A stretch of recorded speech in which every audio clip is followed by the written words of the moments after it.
Perkenalkan, nama saya Mira Markus, MPN 1940 10 10 25, Prodi Aquacultur A2, Fakultas Perikanan dan Ilmu Kelautan, mata kuliah Dasar-Dasar Manajemen. Baiklah, di sini saya akan menjelaskan faktor-faktor yang mempengaruhi kegagalan usaha. Faktor-faktor yang mempengaruhi yaitu target perusahaan yang ditentukan oleh manajer pemilik usaha, permodalan, skala usaha, hasil atau laba, jenis usaha atau pengelolaan, kinerja keuangan, serta image perusahaan. Faktor penyebab kegagalan usaha.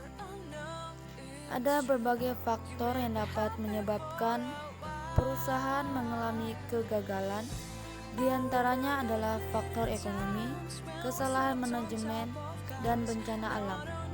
Perusahaan yang mengalami kegagalan dalam operasinya akan berdampak pada kesulitan keuangan perusahaan. Ada 8 faktor penyebab kegagalan dalam menjalankan usaha, yaitu yang pertama, ketidakmampuan manajemen. Dalam bisnis kecil, kurangnya pengalaman manajemen atau lemahnya kemampuan pengambilan keputusan merupakan masalah utama dari kegagalan usaha. Pemilik usaha kurang memiliki kemampuan kepemimpinan dan pengetahuan yang diperlukan agar bisnis bisa berjalan. Yang kedua, kurang pengalaman. Manajer bisnis kecil perlu memiliki pengalaman dalam bidang usaha yang akan dimasuki. Idenya, calon wirausaha harus memiliki keterampilan teknis yang memadai atau pengalaman kerja mengenai konsep pengoperasian fisik bisnis dan kemampuan konsep yang mencukupi. Kemampuan mengkoordinasi berbagai kegiatan bisnis serta keterampilan untuk mengelola orang-orang dalam organisasi serta memotivasi mereka untuk meningkatkan kinerja. Yang ketiga, lemahnya kendali keuangan. Kunci dari keberhasilan bisnis adalah adanya kendali keuangan yang baik. Sementara itu, perusahaan kecil seringkali melakukan dua kesalahan keuangan, yaitu kekurangan modal dan kelemahan dalam kebijakan kredit terhadap pelanggan. Keempat, gagal mengembangkan perencanaan yang strategis. Tanpa memiliki suatu strategi yang definisikan dengan jelas, sebuah bisnis tidak memiliki dasar yang berkesinambungan untuk menciptakan dan memelihara keunggulan bersaing di pasar. Kelima, pertumbuhan tidak terkendali.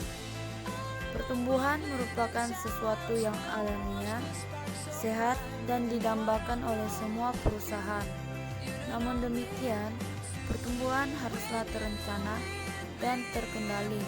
Hal itu dikarenakan cenderung meningkatkannya berbagai masalah dengan berkembangnya perusahaan, sehingga manajer harus belajar menangani masalah-masalah tersebut. Keenam, lokasi yang buruk. Pemilihan lokasi yang tepat harus dipilih berdasarkan penelitian, pengamatan, dan perencanaan. Selain itu, perlu juga dipertimbangkan besarnya biaya sewa yang harus dibayar. Beberapa pemilik bisnis seringkali memilih lokasi hanya dikarenakan adanya tempat yang kosong. Ketujuh, pengendalian persediaan yang kurang baik. Pada umumnya, investasi terbesar yang harus dilakukan oleh manajer bisnis kecil adalah salah satu tanggung jawab manajerial yang penting.